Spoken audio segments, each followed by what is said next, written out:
we have this Tanaitic text. One who is drunk, their acquisition is an acquisition, their sale is a sale, but and actually, if you committed a transgression for which you're liable for the death penalty, you're executed. And if by lashes, they're flogged. And here's the general principle.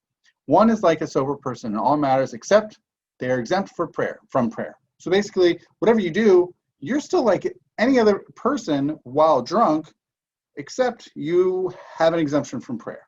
Very neat. This is, I should mention, this has a parallel in the Tosefta of Terumot, which is pretty much very similar, except it leaves out this exemption from prayer. But nevertheless, this is the text as we find it in the Babylonian Talmud, that all these different things, but the main thing is that they are like a healthy person. They just are exempt from prayer. Now, this actually makes sense because we actually see in Mishnah Brachot that there are several cases for people who are in various situations in which they have things going on in their lives that they cannot fully devote their attention to praying. They are bogged down. They have other things going in their minds that they cannot properly give the mental attention to praying.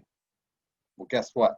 That's the same case here. That's exactly how this text fits in with those texts over in Mishnah Brachot, that certain people in certain situations can find themselves to be exempt from prayer. Okay, so I find this deeply fascinating. That if one's drunk, you are exempt from prayer. And then once you lay over that Rabbah bar of Huna piece of it, which is you're already exempt once you're drunk, what are you doing praying now? Whatever comes out of your mouth is garbled as far as the attention, the attention and intention that you have to your words and what's coming out. It's really not what should be happening. And just be at peace in your drunkenness and don't bother praying. Really fascinating. We then have this Amorite clarification.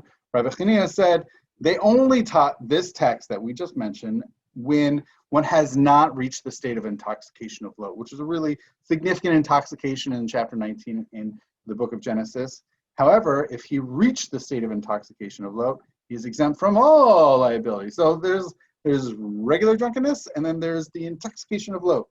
Really fascinatingly, the intoxication of lot story in 19th chapter of Genesis actually doesn't even use the language of drunk. It really just says that Lot didn't know when his daughters were going up and down. Like, he just didn't know. He was so far gone, although it's clear from the text he was super duper drunk. Nevertheless, so for here, Rabbi Chanina says, look, you got to have some leeway for someone who's drunk. You can't just say, like, are all drunks created equally? Can we judge all? Can we judge all drunks equally? That's really the someone in a drunken stupor. So there's a certain level of drunkenness that we still say they are culpable to a limit. But then once you hit Lot's drunkenness, in which you really just have no sense of what's flying, boom, that's, you somehow get out of even your purchases somehow are not really considered a purchase.